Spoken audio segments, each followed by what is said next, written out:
Hello, everybody. Welcome back to the Fumble Live. Thank you so much for tuning in today. We are breaking down Dak Prescott's new contract with the Dallas Cowboys. We're also talking about Kyle Lowry and how he feels like he is at the end of his time with the Raptors.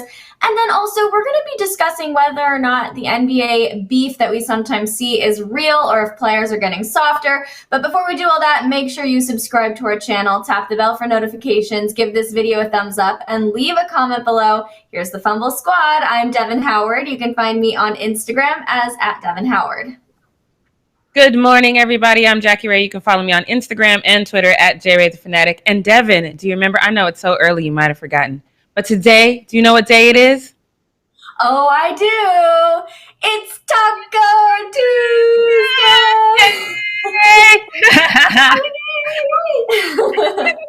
Love it. Love it. A 9 a.m. Taco Tuesday shout out. I'm here for it. I'll probably make tacos for lunch today because that sounds really, really good. Jackie, how are you feeling this morning? You doing good? I'm doing good. I did still go back and try to find that Rudy Gobert documentary. I still cannot find it. I need answers. See, this is weird. This is weird. Why?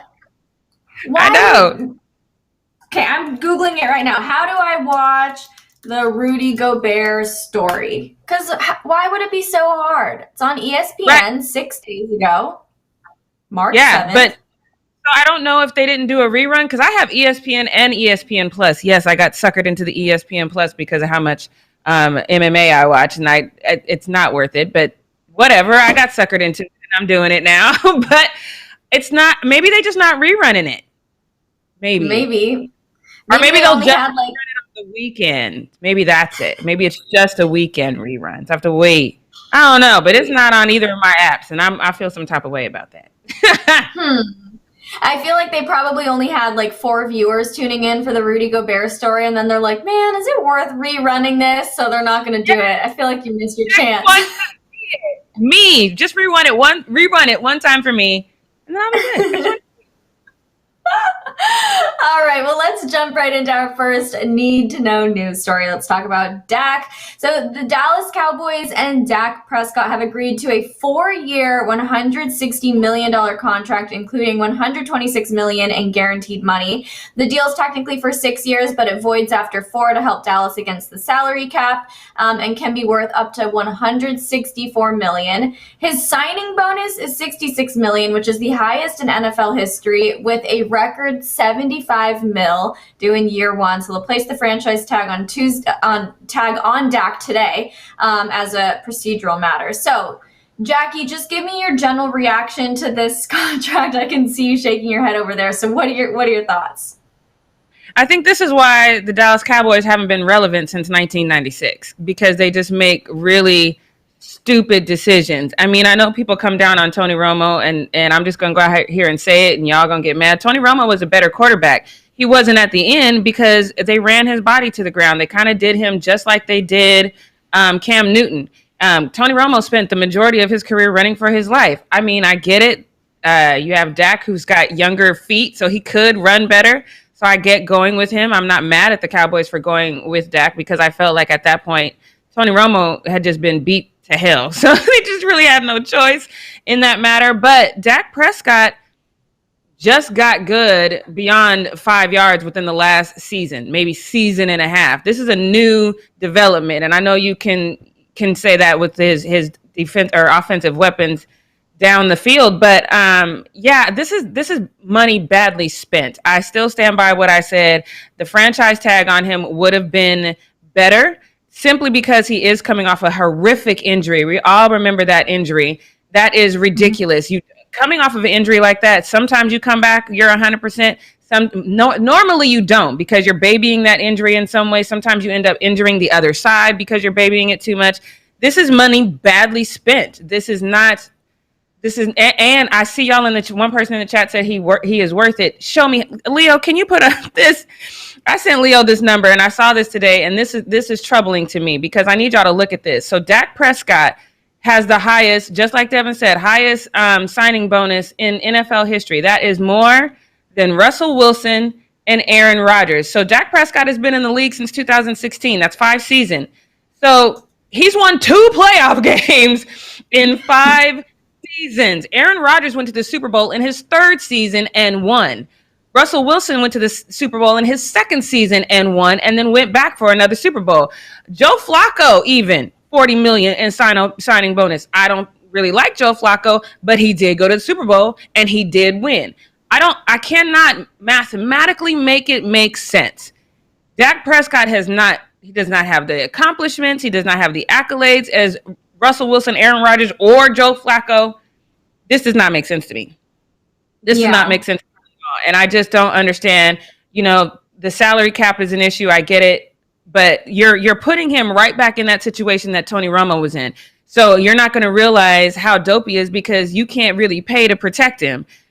This is just bad. And so what's going to happen is they're going to end up 7-9, and then they're going to have to wonder, what weapons can they get? But they've already spent this money. This is why the Dallas Cowboys are consistently trash, because Jerry Jones is the owner, the GM, the president of basketball operations, and damn near the head coach. This is just bad business, and this is why they are who they are. It's terrible. And please don't misunderstand me. I don't dislike Dak Prescott, but my like for one person is not, I'm not going to jeopardize my entire team and an entire season for one guy. If you think you that dope, test the market, my guy, because you do have Deshaun Watson still out there lingering. You know what I mean? You've got other quarterbacks that are out there lingering that, Dak, you're cool, but you ain't Aaron Rodgers cool. You ain't Russell Wilson cool. So no, this is bad business. I don't understand it, but on the flip side, I do. This is Jerry. This is just what he does. Once he likes you, he's gonna pay you, regardless of if it makes business sense or not. So I do want to say I agree with you. I mean, look, we're happy for Dak, but it also is like he's getting paid like a Super Bowl MVP when he doesn't really have the resume to back that up. I do see a lot of you guys in the chat defending this move by the Cowboys. But Jackie, what I want to know from you, aside from Jerry Jones just liking him, what do you think the motivation was for the Cowboys to sign him to such a massive deal? I mean, don't get me wrong. I see the potential in Dak. Dak had the 2nd highest passing yards. I think it was season before last. And that was a big one. But then again, that was before that, he was completely trash beyond 5 to 10 yards. Y'all can look that up. So they got him a dope a receiver over there. So that definitely helped. And then Kellen Moore, we got to give a lot of that credit to Kellen Moore, because that is definitely the old saying, those who can't do, teach. And so even though Kellen Moore couldn't win that starting position, he did really help Dak Prescott's passing game. Do I think Kellen Moore is going to continue to help his career get better? Absolutely not. And again, I am not 100% sure what you're going to look like after this injury. So I think this comes down to, we see potential in Dak. Not only that, Jerry and Dak really like each other. And I totally believe that, which is weird to me, but they do get along very, very well. And so I think this is just him wanting to make sure that he got his guys signed. But would I have risked it? Absolutely. I would have risked it. And if he would have said, okay, I'm not going to do this, I'm going to go ahead and test the market, test it. And I'm going to test it too. And I'm going to see what I can come up with. But we're going to be out here testing, because I'm not about to give you the highest signing bonus in the history of the NFL. And you've won 2 playoff games. 2. 1, 2. Like, no, I'm not doing that. No, there's no way in hell I can make that make sense. No. Look, I can't make it make sense either, but there are a lot of really angry men in the chat right now who don't agree with us. You guys can take a seat. Jeez, relax, my people. Okay, so let's talk about whether or not Dak Prescott now feels a lot more pressure to perform now that he's on this lucrative contract, or do you think that he's just happy to have the money and he's going to keep doing everything as he has been? I think Dak really...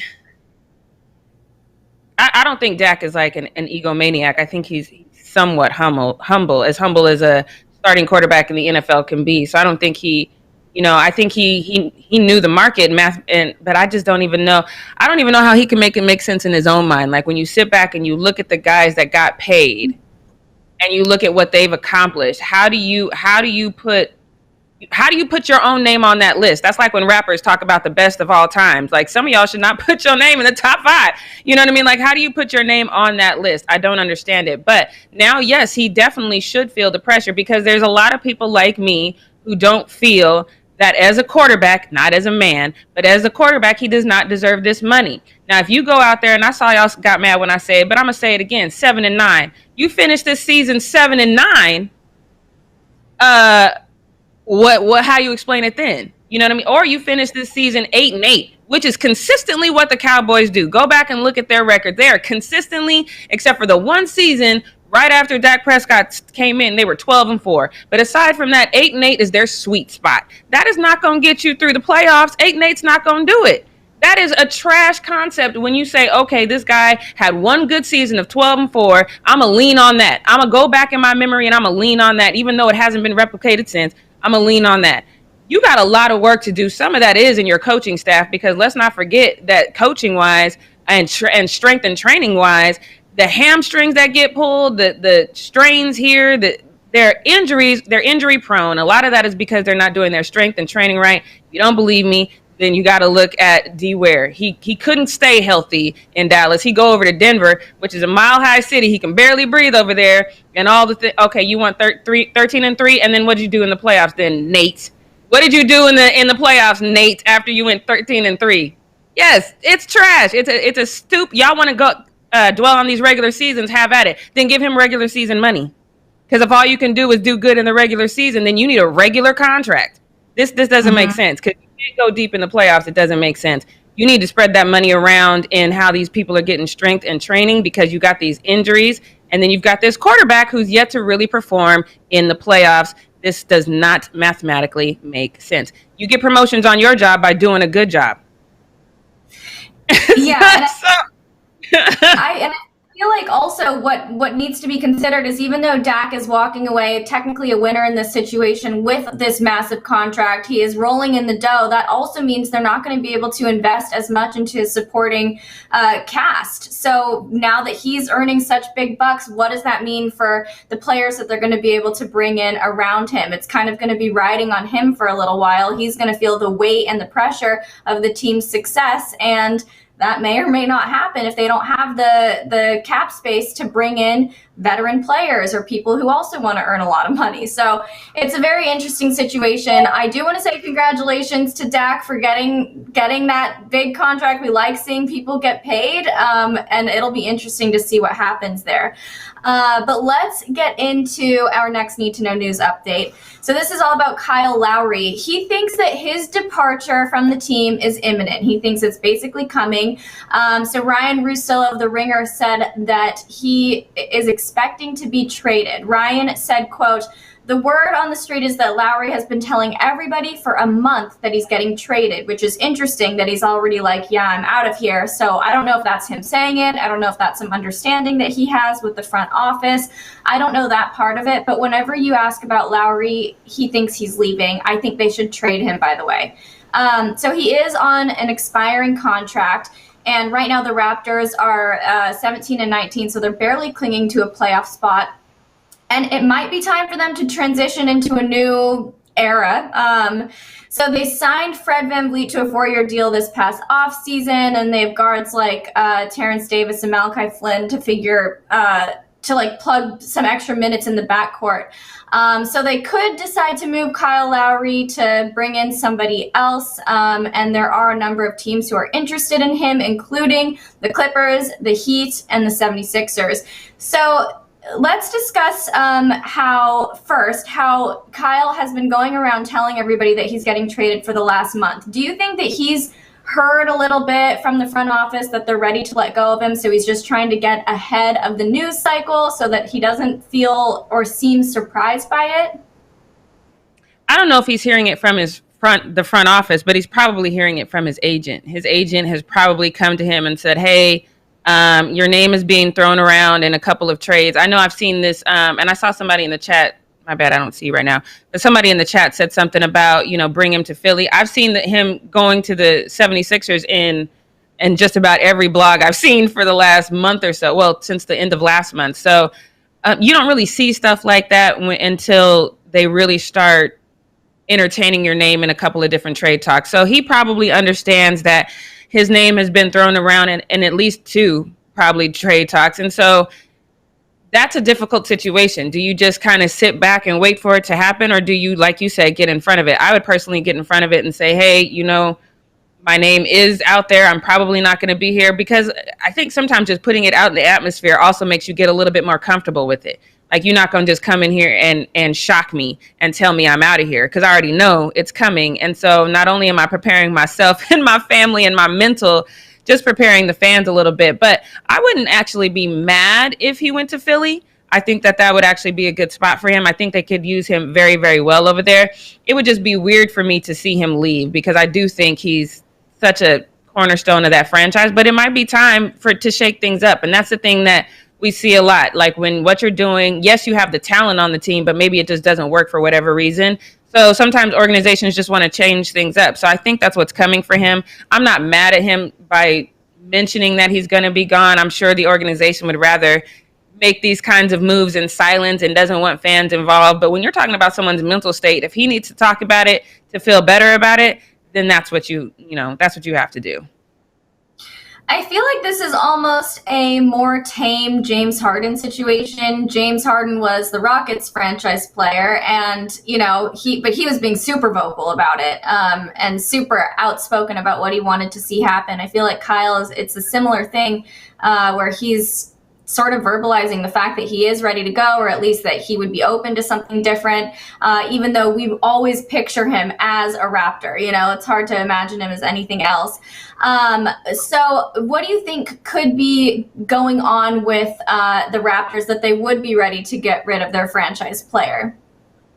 I think it's just one of those things. They want to shake things up. Like I said, they're barely clinging onto that playoff spot. They definitely have the talent to be doing more than what they're doing, in my opinion. They should be going deeper. But we've talked about this, with the 76ers, that Joel Embiid, Ben Simmons thing on paper, that should definitely work. For whatever reason, it hasn't performed the way it wants. When you sit down and you look, at Kyle and, like you said, Van Fleet, that should work. It definitely should work. But for whatever reason, it's not getting over the hump. Now, you can definitely look outside of that. Like I just mentioned with the Cowboys, sometimes you do have to look at your coaching staff, what's going on with that. But at the end of the day, coaching an NBA team is completely different than coaching an NFL team. These NBA players kind of just do their own thing. You have to coach them into the way you want them to play. That is a little bit harder in the NBA than it is in the NFL. So it's a little harder to kind of look outside of what's going on the floor. So I do think this is one of those situations where you understand that, yes, he's good, but for whatever reason, he hasn't manifested it the way you want for your franchise. So is there somebody else out there who could maybe do the things that he couldn't? So I just think it's a business move. At the end of the day, you want to win. And if what you're doing right now isn't winning, then you think about doing something else. Mm-hmm. Well, Kyle is 34 years old, which in NBA years is like reaching not the end of your career, but you're on that kind of like tail end of it a little bit. Do you think that he's going to be able to go to a different team and still win and still experience success? Or is his time to take home another ring coming to an end a little bit? Oh, I don't think you should ever think like that. I mean, even if you're 36 and hurting like LeBron is, you should never think your time to get a ring coming to an end. And sometimes going to another team, it's like sometimes when we start new jobs, you know what I mean? Even if it's in the same field, sometimes when you just go to a new job, all of a sudden it sparks a new life in you because it's a different kind of energy. It increases your energy. So no, I think going to another team would not only be good for him, because maybe he's in his own rut. Maybe he's in his own way. He's just used to doing things a certain way. When you go to another organization, you have to do things a different way. So it's just one of those things that I don't know if I'm comfortable seeing him leave, because I'm used to that, that dynamic. But at the same time, I don't know if it would be a bad thing for him to go. So yeah. John Gonzalez in the chat, he says, Jackie, basketball is not a one-team sport. It takes more than one to win a championship. Don't recall me saying that it was a one-team sport. I It's not. There's no I in team in basketball.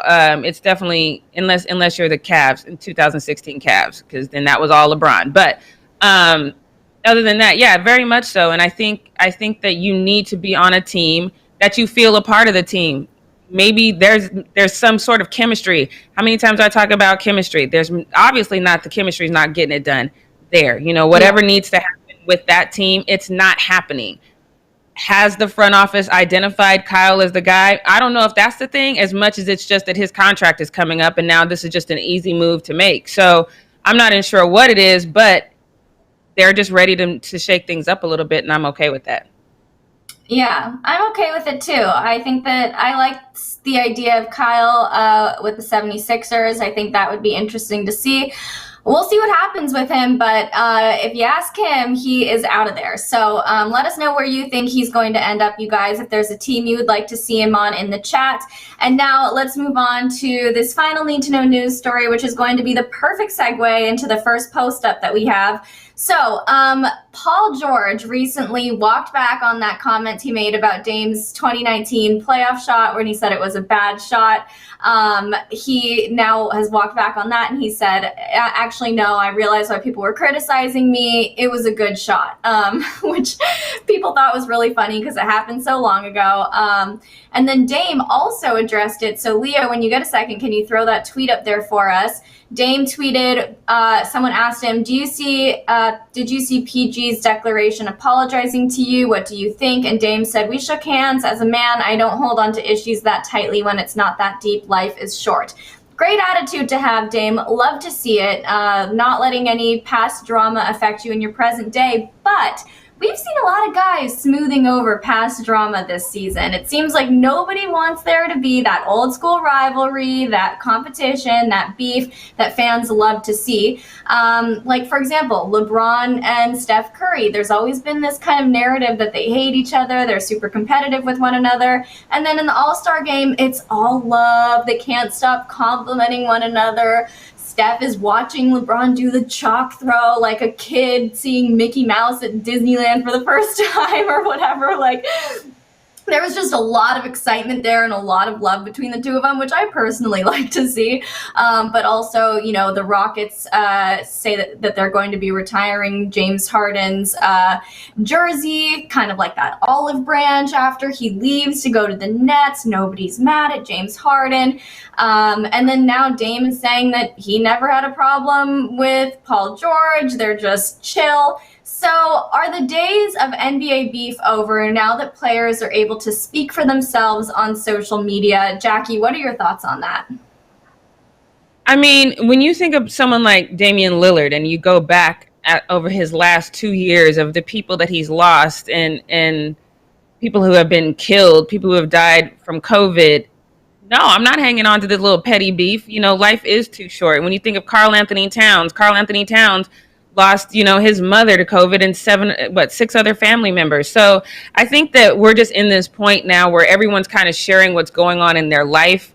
And we're realizing that people are going through some real stuff. They're going through some real life issues that are so much bigger than basketball. So do I have time to care about what Paul George thinks about the shot that I made over him? No. Am I even thinking about it? No. Am I kind of laughing at the fact that I'm living rent-free in his head, so much so that he has to come out and apologize this way late? Oh, yeah, I'm laughing. We clowning you behind closed doors. But in public, I'm going to say, it's not that serious to me. So I just think we're in a different time where people now we talk a lot about mental health and supporting each other and don't shame people on this and don't shame people on that. So we're trying to preach this kumbaya narrative, throughout the world. So it'd be really weird to see us all talking about, let's all just get along and then everybody hate each other on the court. Like, how would that even, make sense? So that being said, I do personally miss the beef. There's some girls that I went to high school with that I played against that when I see them now, I have to remind myself, oh, I'm not in high school anymore. We can say hi. It's cool. You know what I mean? So because that beef, it motivates you. It fuels your fire on the court, and there's something to that. I still am not a fan of the jersey swap. I'm cool with that after you retire or like after you're mentoring somebody, but I'm just not cool with y'all sticking around, hanging out, and swapping. I don't want to be that cool with anybody I'm playing against. I just don't. So Mhm. I get that that's the time that we're living in. I'm not a fan of it. I never thought the Steph LeBron beef was real because they don't play the same game. It's an entirely different position. It's not. It's he's way bigger than you. Why am I going to beef with you? You come up to my waist. I'm not doing that. It doesn't even make sense to me. So it's like I never thought that was a real thing. So yeah, it's unfortunate because I do think some of that beef. I think a lot of the ratings back in the day was like when you talk about the bad boy Pistons. It wasn't Mhm. necessarily people were watching them because they liked the Pistons. It's because let me see if anybody gets punched in the face. So you did have that draw because there was that animosity, but that animosity did make for really good basketball too. The game was a lot more physical then. Y'all can go back and watch some of them old school games on ESPN Plus and they are just phenomenal because they're all grit, and nobody's friends. You get in your little huddle and you see people talking stuff. I think the last time we saw somebody talk stuff really good was Kobe. I don't think we've seen LeBron. LeBron did call the reason why we did think now I forgot about that. The reason why we thought that there was that Steph LeBron beef is because when he dunked over Steph and then he turned around and he called him that name. I forgot about that. So Mhm. y'all right. There was definitely a beef for a hot second. But for the most part, it's just like when you hear guys being interviewed, it's like, oh, he's cool. I respect him, and da, da, da. Back in the day, you wouldn't have heard that. You would have heard, oh no, I can't stand him, and his mama smells funny. Like they would have just clowned you for no reason, and it just made for good basketball. So it's just kumbaya now. So it is what it is. Get used to it, I guess. Yeah, I think I feel this kind of like push and pull with this kind of thing because I'm the type of person that really thrives in a peaceful environment, but I also love watching just craziness go down on the court or on TV or whatever. I kind of live for that kind of stuff. So I do think that it was fun to watch basketball games when there was that sort of theatrical element of the rivalry, when you knew people were going to be facing off against their number one enemy in the league, and it definitely upped the anticipation that fans had, and it made things more exciting because you were always waiting for that moment when somebody might punch the other person or when there would be some major trash talking going on the court. And that's why when we have, like yesterday we talked about Donovan Mitchell and how he got offended when LeBron made the comments about nobody wanting to play Utah Jazz players in video games or whatever he said. And Donovan Mitchell's like, I don't care. I'm not here to impress LeBron. And it's kind of like, yeah, I sort of like that you said that. It's funny, and it definitely adds a little element of just kind of drama to the game, which I think is good. That being said, I'm glad that people are able to look at one another with respect and value what they're able to bring to the game, and it's not all just like hate and drama all the time, but I do miss that a little bit. Do you feel like, I know you mentioned that you think that players are just becoming a little bit more aware of what's going on in each other's personal lives, especially given the last year that we've had. Do you think that we're just kind of entering an era of beefless basketball, or do you think that players are getting softer, which is a conversation that we've had time and time again on this channel? I mean, you would probably look like a complete douche. Like if you know all the things that Karl Anthony Towns is going through and you go up and you say something disrespectful in his face, like what do you look like? He just lost half of his family. If you know that Dame had his cousin that was shot and killed and then you go up in his face and like, what do you look like at that point? And I just think that it's the optics right now because I think we're trying to become, I don't think we've succeeded, but I think as a society, we're trying to become softer and more empathetic and just care about our fellow man enough. And that's just not what sports is about. Sports is about going out there and proving that you're better. And so until we find a way to make it make sense where these guys can go out there and be aggressive and get in your face, I think the only exception is football. And it's because it's and MMA. Because it's violent and we expect a certain level of violence, then that kind of trash talk works, in the NFL and MMA. I just can't. But even in MMA, I've seen a lot, especially in, as of late, some guy's bleeding from the face, and then here comes this other guy to give him a hug and tell him good fight. So just as a society, I think we're just becoming a little bit more empathetic to what people are going through outside of the sport that they play. Ultimately, in the long term of humanity, I think that's a good thing. But my competitive side is like, oh, this is boring. I want to see somebody get trapped. I want to see somebody mad and ready to fight. I just want to see it. That's why I watch a lot of MMA. So here's another thought, and I wonder what you think about this. Is it possible that we still have these really deep-rooted old school rivalries going on behind the scenes, but they just keep them more private now, especially since everybody's personal business, all of the tensions between players are broadcast on the internet, on social media, and then athletes are open to fans DMing them directly and criticizing them and dragging them in their comments. So do you think it's possible that we still do have these rivalries happening? They're just not wanting them to be quite as public anymore?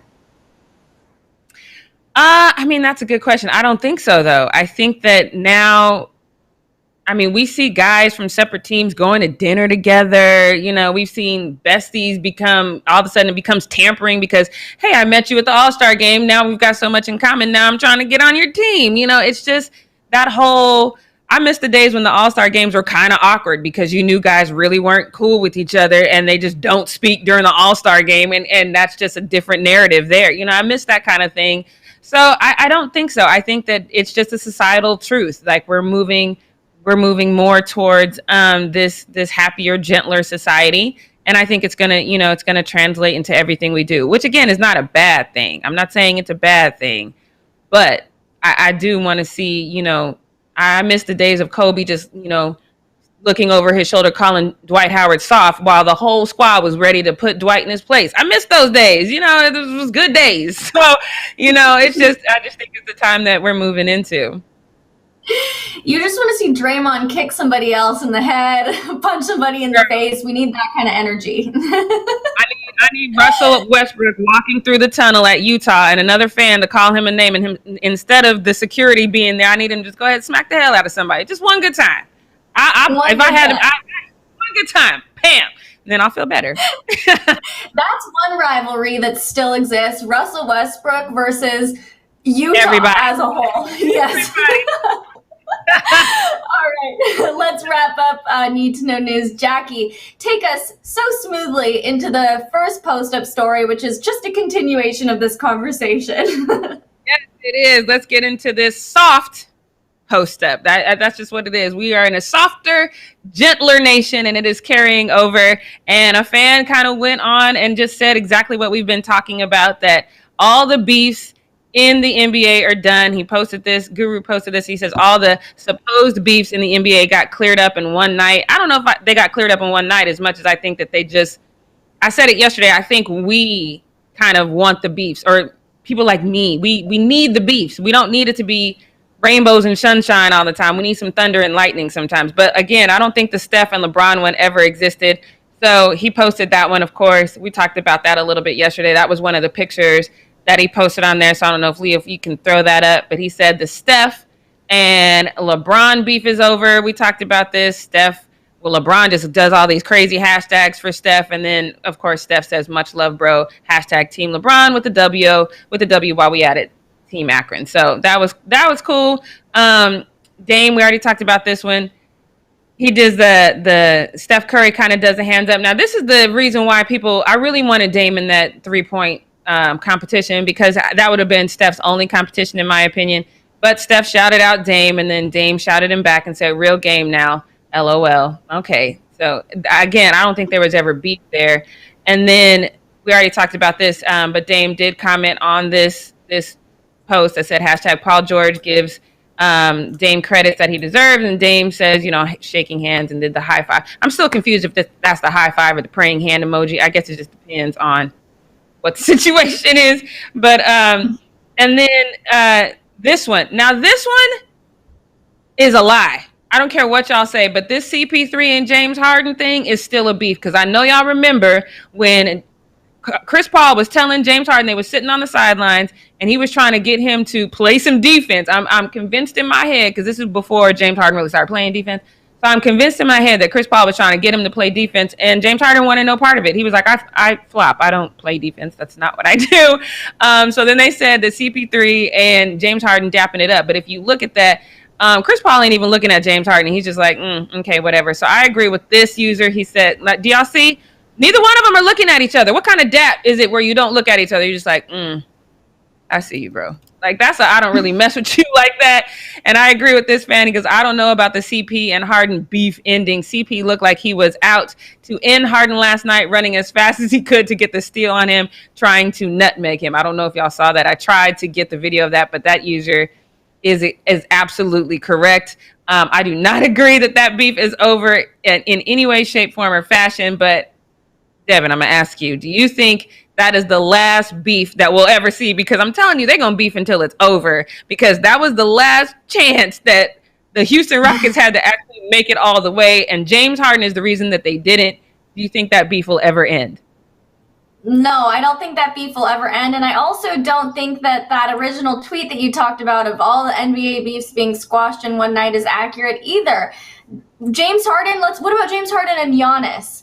That beef is still real. Maybe it's a little bit more quiet than other beefs out there, but that one I think is still real. We talked about Russell Westbrook versus the entire state of Utah. We talked about, I feel like Russell Westbrook has a lot of beefs in general too. So yeah, I feel like there's a lot going on over there with our guy Russ.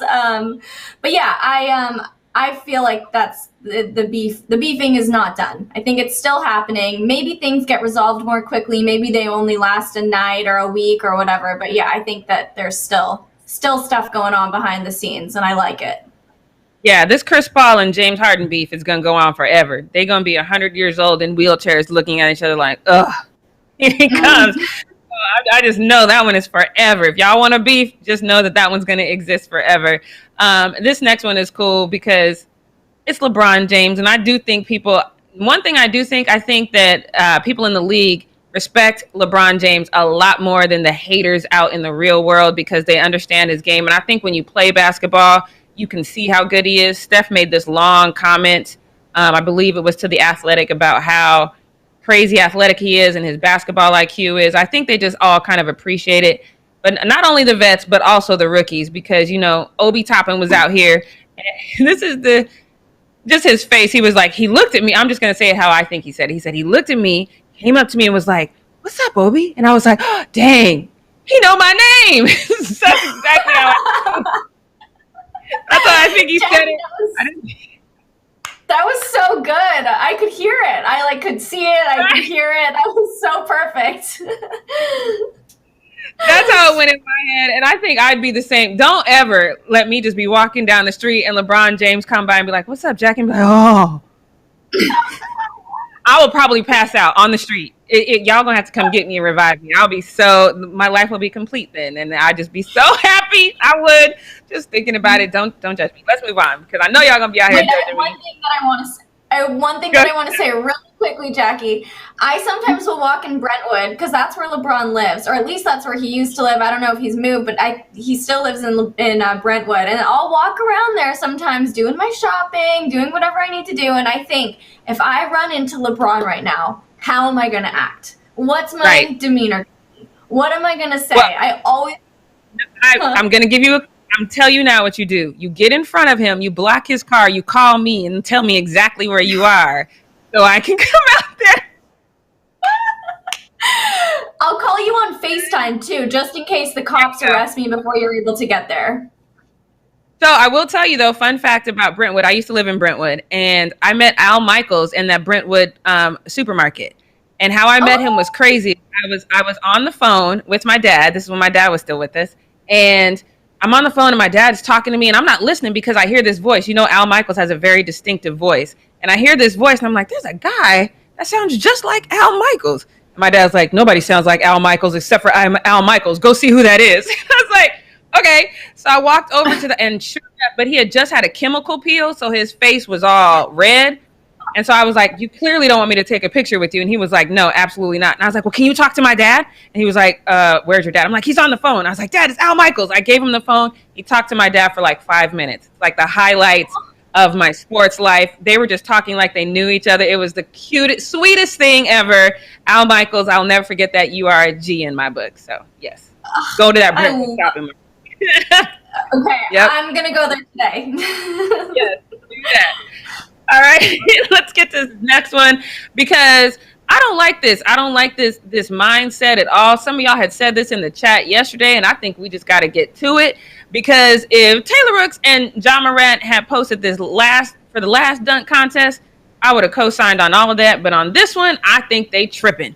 So Taylor Rooks posted this, and she said the dunk contest scoring is literally never right.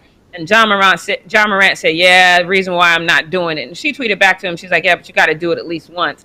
But I just want to take this moment to tell you that Taylor, Ja, all y'all yesterday in the chat who's saying that Anthony was not supposed to win that, y'all are tripping. And I'm going to prove it to you. Let me just break this down for y'all really quick because I feel like y'all didn't actually watch the slam dunk contest. So y'all know the last round they did the whole Dwayne Wade rule so nobody could mess it up the way that Dwayne Wade did the last time. And so instead of putting up a number, you pick the name. So let me just show you Obi. Now I'm not hating on Obi, but let me just show you Obi's last dunk really quick. Throw it down. Get up, Obi. Oh, is that an attempt? No, not an attempt. You What sure? was he trying to do? From left hand, right hand between legs? Right hand Between between the legs, free throw almost line. up the free throw line. Oh. Come on, boy. Let's go. Get up. Get up for New York City. Okay. That's an 8.5. He about to lose. I didn't see. So I know you heard what they said at the end. He about to lose.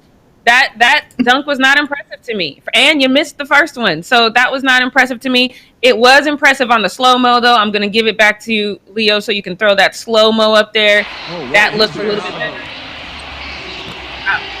Oh, he put his hand by the rim. He kissed the rim. Kissed it. That was Anthony's next dunk. So he didn't miss it. He only did it one time. I think we have the slow-mo of Anthony. Can we post it up there? Because y'all need to see how high this 6'3" man was compared to the rim. He was way, way up there. Can we show that, Leo, if you have? Oh, he put his hand by the rim. He kissed the rim. Kissed it. Okay, so maybe I didn't get the slow-mo, but if y'all saw that, Steph was like this the whole time. Kiss it. Let me kiss me. He almost kissed it. He almost kissed it. He almost kissed it. Oh, this is a. I would have put a mouthpiece in and kissed it. I I would have put a would've. mouthpiece in and kissed it. That's not bad. That's crazy though. That looks better in slow motion. The hops on I didn't this. know he'd get up that high. I didn't know. Yes, that was the much better dunk. Anthony is 6'3". He's listed as 6'4", but he's 6'3" on a good day. Obi is 6'9". So I'm not giving Obi that little baby hop that he did. I get that he went between his legs and it definitely looked better in slow motion, but absolutely not. One Twitter user did say, look, there's a bunch of guys over here that are judging this that have actually won the slam dunk competition. So yeah, what do you guys expect? They are dunk contest winners. All of them are known for their legendary dunks. So hard critiquing is going to happen. I think that they critiqued this one right. Y'all are tripping. Anthony was supposed to win that dunk contest. Devin, do you agree or disagree? I agree. I feel like everything you said was just completely on point. I thought when you replay the tape, the kiss, the everything, it was amazing. I thought that it was very impressive, and he definitely deserved it. And I think that people in the chat agree. Stefan Clark says yes. Chris agrees with us. So yeah. Okay, well, yesterday y'all were saying that the dunk contest was trash, so I'm glad a night's sleep has brought you to your senses because I was worried about y'all yesterday. So let's go into this next one because my mom always tells me, you shouldn't stress, you shouldn't worry, you should, because stressing ages you, or when you do bad things, it ages you. I think when you have gotten a divorce from the get around girl, it ages you because what's going on with Scottie Pippen, y'all? Can y'all take a look at this picture really quick and explain to me? Look at how bad my man is out here looking. What is happening? Now, we just saw, like high and drunk and confused, like all at the same time. Like there's a lot that looks like it's going on in this picture. And we just saw him on The Last Dance looking all handsome. I was like, okay, Scotty, get it in your old age. And now here you go.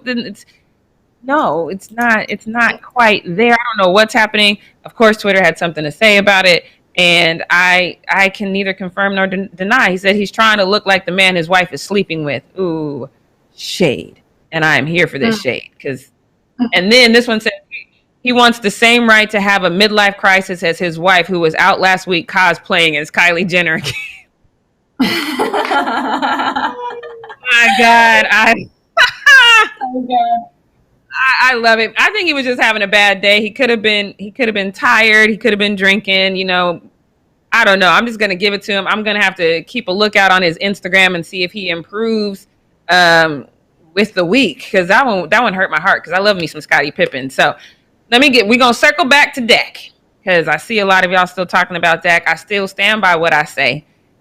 Not that I don't think the man deserves the money, but as a horrible business move for the Dallas Cowboys, I don't think it's going to pay. I hope it does, but I don't think it's going to pay off the way that they think. But Dak Prescott's brother is awfully happy about this, and he posted this to his Twitter. He said, "When your little brother gets the call, let's go Dak time to win the Dallas Cowboys Super Bowl." That's not realistic, but I love the love the family support there. Now, Devin, isn't this the brother that's always mad and coming for the fans? Is this the same brother? I was just going to say, TBT to when this guy tweeted, "This is why I'm never going to be a Cowboys fan, blah, blah, blah. I won't be cheering for them for very long." So it's the money that makes him happy. So now he's back to being a Cowboy fan. So this should silence him, at least for the duration of this contract, right? So no more mad tweets from Brother Dak, okay? So I get it, all right. But I know y'all mad at me for what I said about Dallas, so don't listen to me. Go ahead and listen to Twitter. I'm pretty sure none of them think that this is a good idea. But let's just see.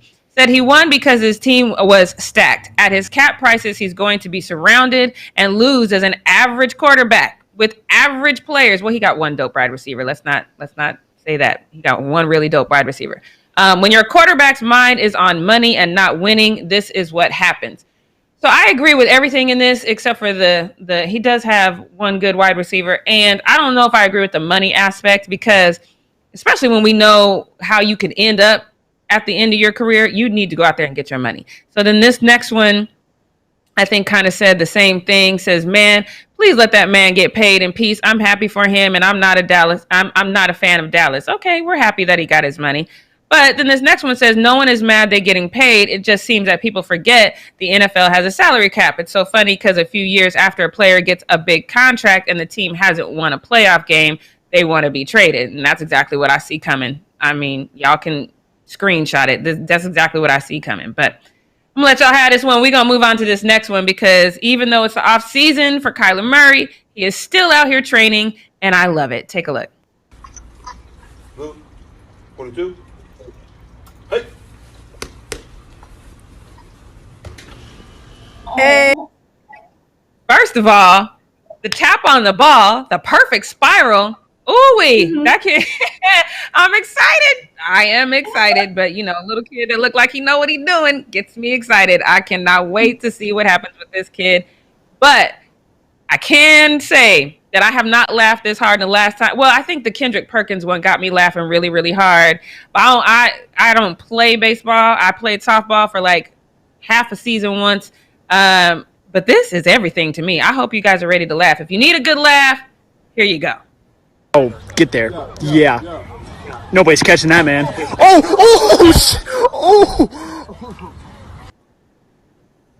Oh, Manti Te'o's girlfriend strikes again, because what'd you trip on, my guy? What? It's slippery. He slipped. Listen, this would happen to me, Jackie, so I'm not even blaming him. I would be the one doing this. That just made my whole day. But this next one, when I tell you guys this is squad goals, and the reason why I say this is because I just watched I Am Legend with Will Smith. I watch it for the pull-up scene, you guys. That is my favorite scene in the world. But I watched I Am Legend the other day, and then it dawned on me, oh my God, the whole zombie apocalypse in that movie happened because of a failed vaccine. So I'm telling you right now, you need to get your squad together just in case, and you need to make sure that you and your squad can do this, because it might come in handy. So take a look.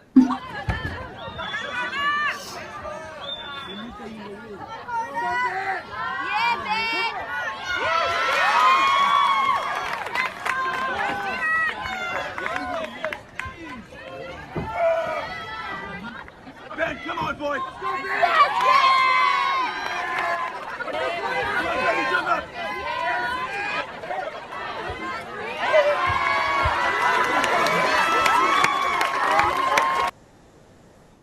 That I love that. I sent that to our producer last night, and I'm like, "Yo, this is everything." Because I definitely need to make sure that me and my crew can do that. I think I would have to be the first one up though, because I don't know if I have. I think my upper body strength is better than my lower body, so I'm gonna go up first. But yes, now y'all know what you need to practice because. I don't know. Maybe I should be on the bottom because I'm the taller one. I don't know. We'll figure it out though. But clearly me and my squad are going to have to practice this. But that's all I got for the post up. Now, you guys, instead of what we're not going to do today, we have a very, very special behind the scenes video of our day at the race with Lexus 0 to 60. Me and the squad got to talk to a couple of the pro athletes and celebrities that were about to do this super dope experience. And we want to share that with you guys right now. You guys are going to absolutely love this. I promise. So Leo, can you roll that?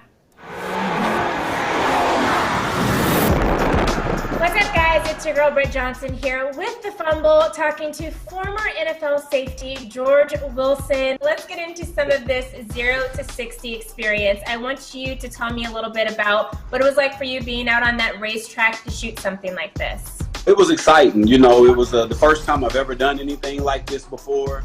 None of the videos I watched prepared me for what they had in store for us. It was nothing but fun. And I can honestly say that it was one of the best experiences of my life. Something that I would pay for another opportunity to do if I had that access. What was the most eye-opening thing about the Lexus lineup of V8 powered vehicles? It was all new for me. Just to see that this luxury brand that I was familiar with, it has more of an edge to it. There's a lot of power in the engine, a lot of precision, and then it just feels good. You know, it's kind of like a perfect harmony between power and speed and agility. These vehicles did a perfect synergy of all those things to be able to give the driver a great experience every time you get behind the wheel. What was it like working with actual factory drivers that race on Saturdays and Sundays? I was on Team Hawk. You know, it was good to work hand in hand with those guys. They even put us in the car and they took us around the track. I believe when I went around, it was about 130 miles per hour through one of the couple of the curves. It's an adrenaline rush. It goes from being fun and exciting to you see how close you are to that wall to being like, oh, I hope we don't hit this thing. You know, you're almost close enough where if I roll down the window, I can stick my arm out and touch the wall. And so that just shows how skilled the drivers are and how they push the cars to the limit.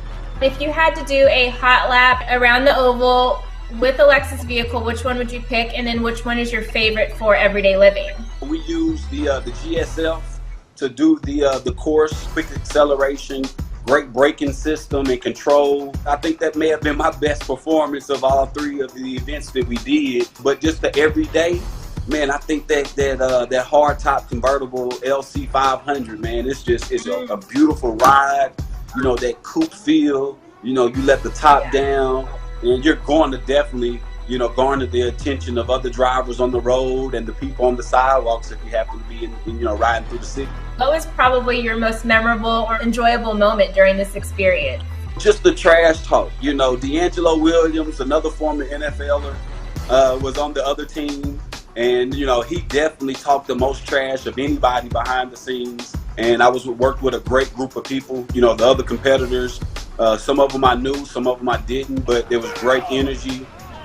Do you think Tigger can really handle himself behind the wheel, or does he clown around a little bit too much? No. Tigger definitely held his own. In between takes and everything, Tigger got his chance to get behind the wheel, and he did a phenomenal job. Had a great time on his run as well. He's certainly a car enthusiast in his own right, and he definitely lived up to the hype that he set up for himself as well. Now, what was at least one, I guess you would call it truth in racing, that you learned from either Scott, Jack, or Townsend? It was just about just letting the car, not trying to do too much. You know, the car is made to be, pushed to the limit. You know, just relax. That's the main thing. Don't tense up. Just relax and feel the car and anticipate your turns or your reactions and things of that nature. And just, most importantly, just have fun. That's what they always told us.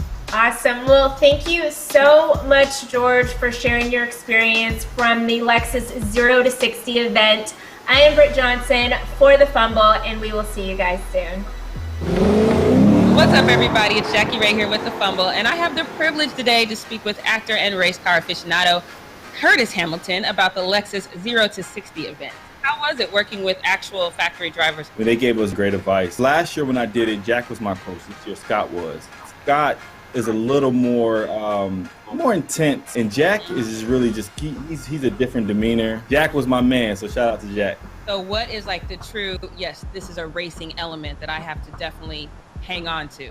Those guys do this for a living, and to hear their inputting, for them to tell us what they do in terms of like how they approach angles and turns, and when they accelerate, when they don't, all those little things, those little small details that help you kind of master these courses that they've put together for us. Funny enough, people don't look at it as a sport and as having a skill, but man, you really have to be skilled, and it's not somebody can just come in just because you know how to drive fast, but you really got to know how to approach certain things. What about the adrenaline? Is there like an immediate adrenaline rush as soon as you get behind the wheel, or is it once you start actually moving? When you get on that track, it gives you that feeling of, oh, this is about to happen. It's kind of nerve-wracking, but thrilling at the same time. It's like walking into a football field. The figure 8, though, it's so quick. So you hit a cone, you go too far out, it's going to mess you up. So you really got to be in control and got to calm yourself. So as a car guy, and now you're involved with Lexus, you probably have inside track. So if I just wanted to do a hot lap, which car would you recommend for that? And if I just wanted an everyday Lexus, what car would you recommend for that? I would have to go with the LC for sure. I mean, that car, man, it's so beautiful. I get someone asking me what kind of car that is every other day. It's fast, it's powerful, and all of those things. So you're getting kind of 2 for 1 in that aspect. But in terms of an everyday car, probably the IS. It rides really smooth. It's very spacious, has a lot of room. If you have a family and stuff like that, I think that'd be a great car for you to get. What was your most eye-opening thing about the Lexus, especially the V8 powered vehicle? It's got a growl, and that thing it got a mean growl, from the control to the fluidity of it all, and like you said, it's the power. Like that V8, man, it's beautiful. It sounds beautiful.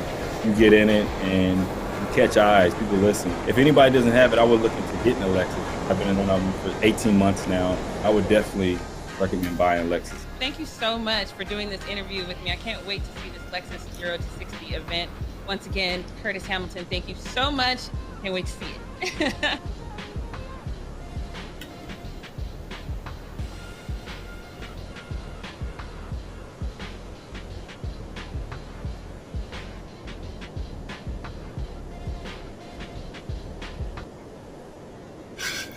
Okay, wow. So I officially want to get behind the wheel of a very speedy, fast car and just go zooming around like an empty parking lot or something. That sounds like a lot of fun.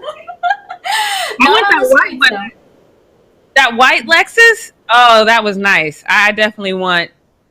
But you know what? I have a white car now, and when you talk about it's hard to keep those things clean, white and black. Like black shows all the spots, white just gets dirty. I don't care. I still want that white Lexus. It looks fire. I want it. I have a white car too. It can be a little bit difficult to keep clean, but I just think, I don't know, I like white the most. I think it's kind of feminine and cute, which is weird. Anyway, that was great, Jackie. Thank you so much for that. Loved seeing all of that. It looked like so much fun. Really cool hearing from those guys, and definitely makes me interested in looking into some Lexus vehicles. What was it like for you to talk to him, Jackie? Did you have fun doing that?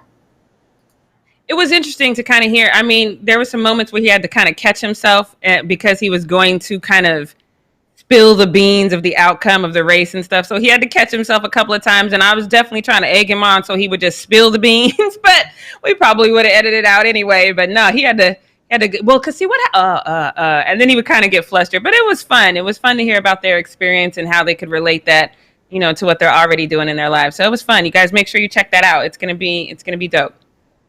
And no, that's not my brother. I guess we look alike. Is that what y'all trying to say? Because you know what I'm gonna say. We don't all look alike.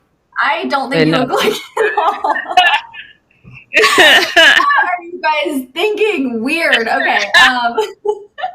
You guys, we hope you enjoyed that video. Jackie, thank you so much for that interview.